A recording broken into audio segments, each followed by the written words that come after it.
you, my Savior lives. Because He lives, I can face tomorrow. Because He lives, all fear is gone. Because I know He holds my future, and life is worth the living just because You live. Amen. This morning, I will not be before you all long. I know that's a cliche pastor preacher term, and I always said that I wasn't going to do that if ever the Lord let me stand behind the pulpit, but here I am, and I mean it today. I'm not going to be before you long, because as a minister and as a minister still in training, I've learned that you shouldn't be up before the shepherd of the house long before he is. So I'm going to cut it down a little bit and stay in my lane and obey those that have to rule over me. Amen. I love the prayer this morning where it started off, Brother Morton, right into my message. And I appreciate God for confirming His word with what I am to deliver to you guys today from the Lord. And before I begin, I just want to say a quick word of prayer for everybody. Holy Spirit, gracious and merciful Father, Lord, we thank You for this day. We thank You for allowing us to rise, Lord. And I ask that You please, Holy Spirit, dwell in this place. Lord, open the minds, open the hearts, open the ears of the sons and your daughters today, Lord. And bless them with this holy word that You have sent forth for them today, Lord. In Jesus' name we pray. Amen. The lesson text today I'm going to be reading from the book of Hebrews, chapter 7. And if you all will stand with me, I'm going to read a few of these verses. From Hebrews chapter 7, we're going to read verses 24 through 27. When you have it, please say amen. Amen. I didn't hear enough amens. Amen. So I'll wait. I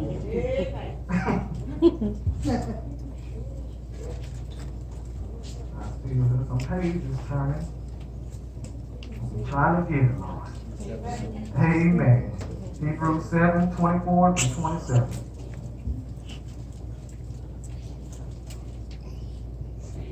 Amen. I think we got it. Amen. Hebrews 7, 24 starts as thus. But this man, talking about Jesus, because He continueth forever, hath an unchangeable priesthood, where He is able also to save them to the uttermost that come unto God by Him, seeing He ever liveth to make intercession for them. For such an high priest became us, who is holy, harmless, undefiled, separate from sinners, and made higher than the heavens, who needed not daily, as those high priests, to offer up sacrifice first for His own sins and then for the people's. For this He did once, when He offered up Himself. Amen. God bless those readers, hearers, and doers of His holy word. You may be seated. Coming up with a title for this, I decided to just be plain, be simple. And I used the title, It's Already Paid For. Man. It's already paid for. I'm going to go through this and show you how whatever we have, whatever we're going through, all the things, the daily ins and outs of life that we worry about and we struggle over, it's already paid for. So I'm going to give y'all a little bit of encouragement if I can. Yes, sir. And admonish you to keep moving forward and keep moving upward in God, and knowing that He has already paid the price for everything that you can possibly endure in this life. Amen. Verse 24 said, but this man, because he continued ever hath an unchangeable priesthood. Because he continueth ever.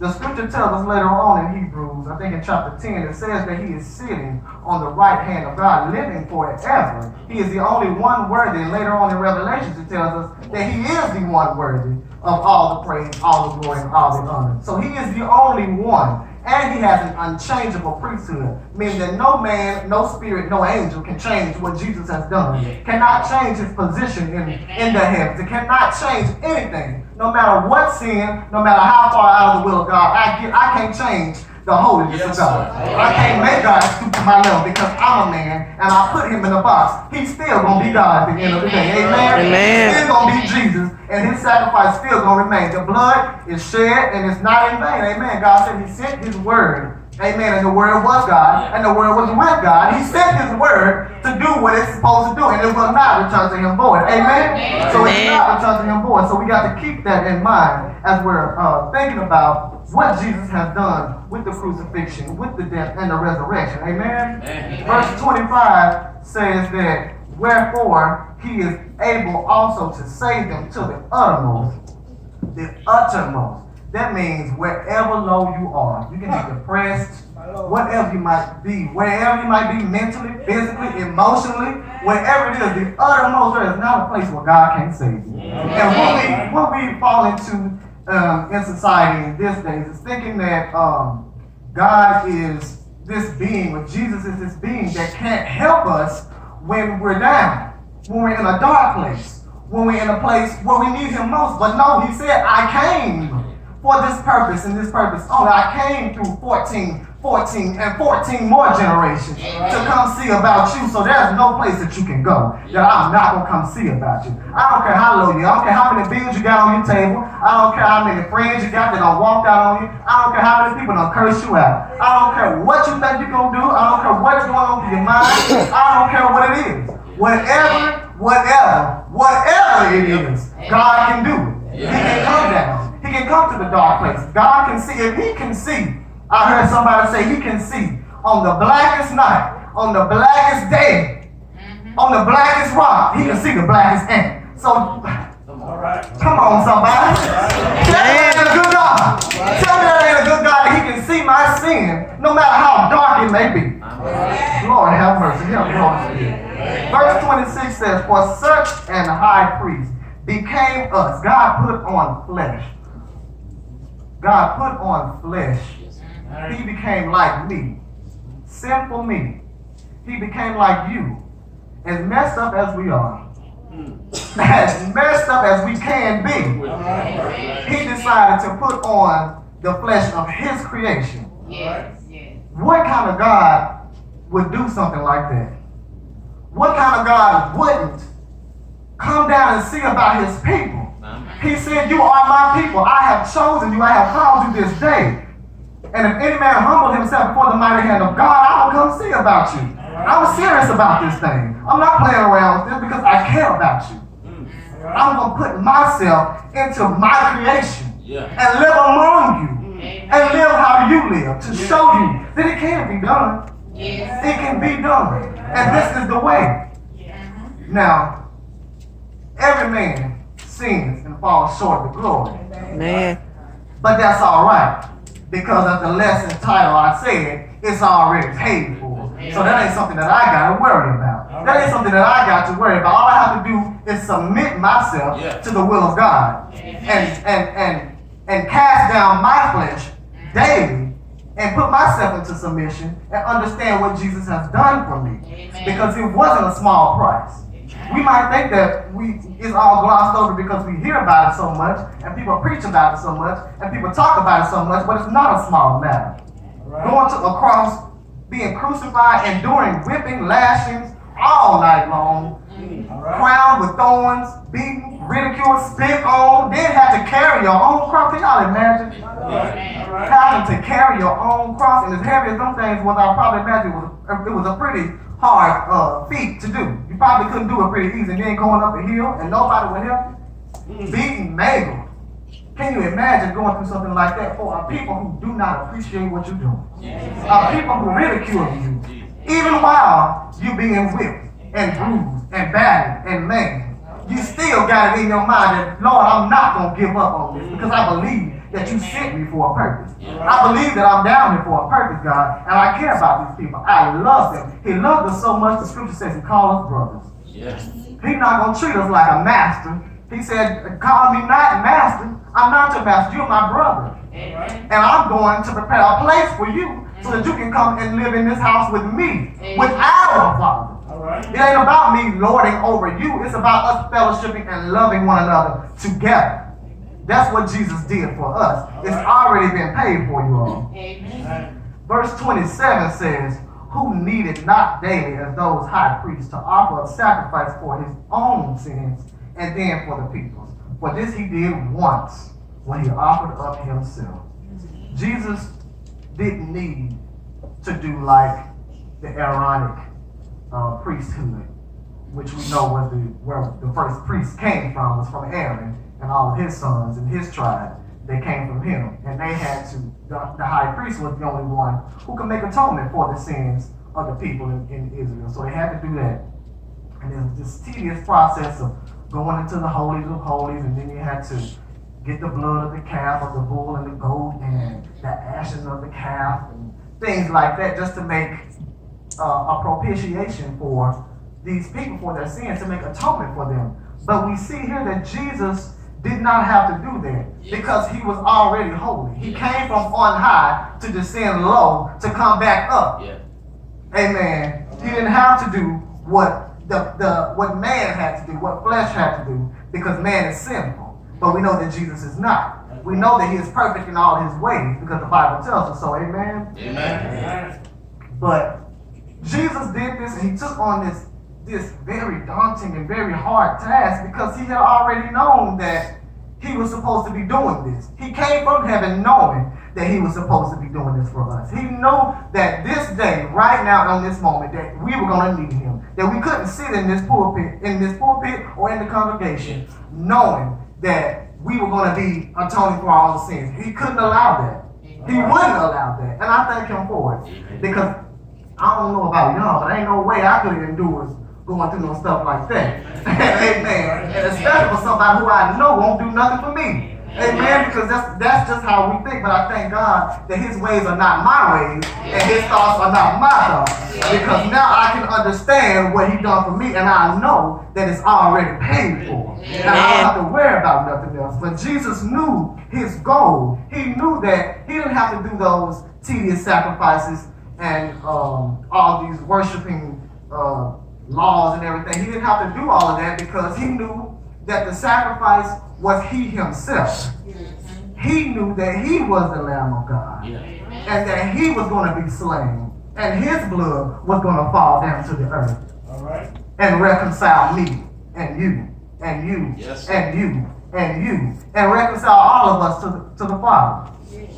But praise be to God for his resurrection, because if not for the resurrection, then what are we gonna believe in? We have to believe in the resurrection, that it has power. Because when he did what he did, and he arose again on that Sunday morning, hallelujah, he came up with all power in his hand. Amen. So that way, when I'm worried about what I'm worried about, all I can do is speak to my problem and say it's already paid for. So I'm here to tell you today, y'all. When you're going through something, hallelujah, and you're looking at the problem and it seems too hard or too big, you just look at it and say it's already paid for. When you're dealing with their co-worker and they don't know how to shut up and they keep on getting on the nerves and they keep on coming at you and that, you just look at them and tell them it's already paid for. I ain't got to worry about saying nothing back to you. I don't got to worry about it because Jesus done it all for me. But you have it, and you have it in the name of Jesus because it's already paid for. When the bills keep coming, Lord have mercy, that's a testimony right there. And you don't know how your ears are reaching. And you don't know how God is doing. You don't know where it's coming from. You don't know why your life's still on and you ain't paid too much. It's already paid for. It's already paid for. You don't know how it's being done, but it's already paid for. When your children won't act right, Lord have mercy, I was trying to get act right for a time.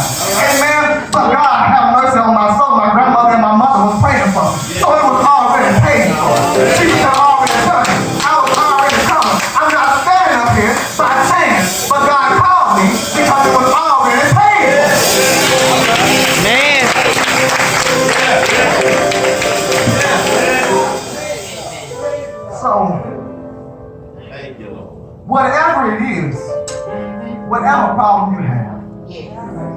to God. Give it to Jesus.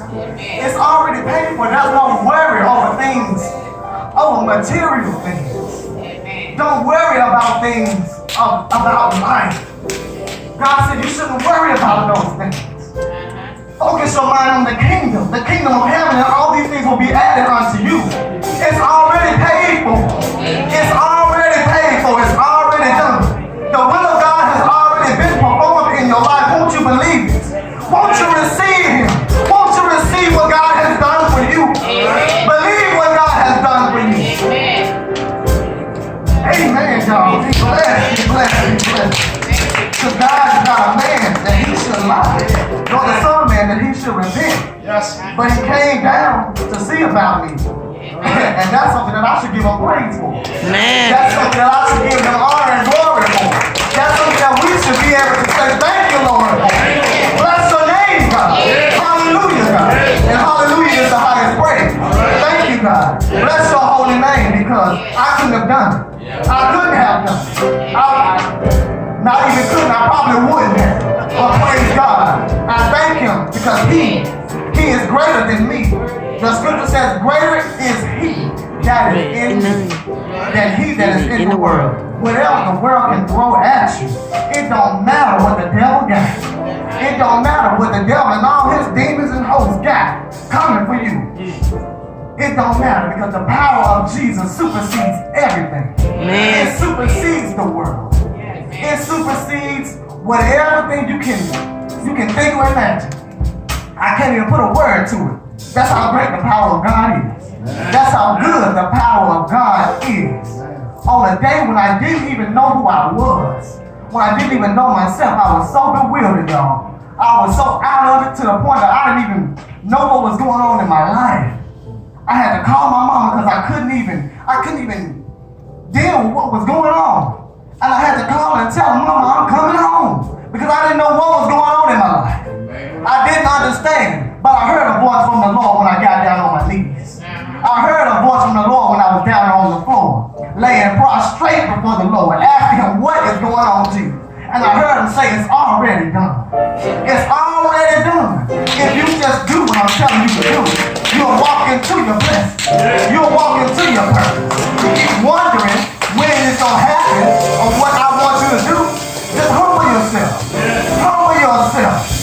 Humble thyself. I called my mama, y'all, and I talked to her, and I was crying. Tears were just falling down, and I wasn't even trying to cry. I always try to keep myself together. And I always try to act like everything is all right. But in that moment, I couldn't. Because in that moment, I felt the Spirit of God. I felt God telling me it's going to be all right. It's already paid for. It's going to be okay. You don't have to worry. Just go home. Just go home. Just go on home. Come home. And I got the rest. I got it. I promise you I got it. And in that moment, I had to relinquish everything. And I understood that in that moment, it don't matter.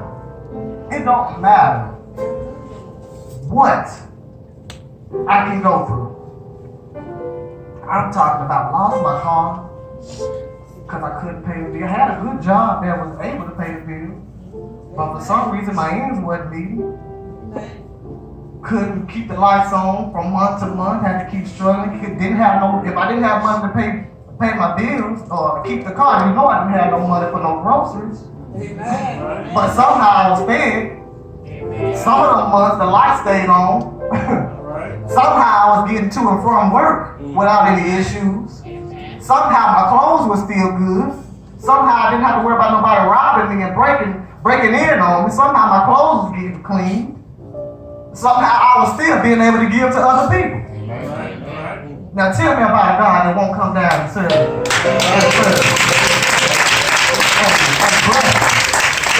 Who wouldn't serve a God like this?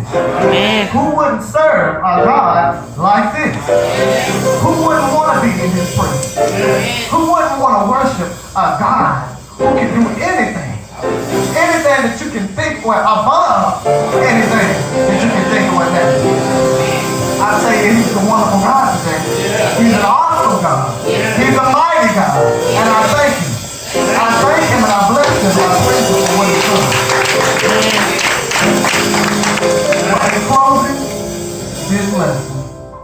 just want you all to be reminded that it's already paid for. Amen. It's already paid for. Speak to your situations. Speak to your health. Tell your body if you ain't feeling right in the morning. It's already paid for. You're going to get up and move today.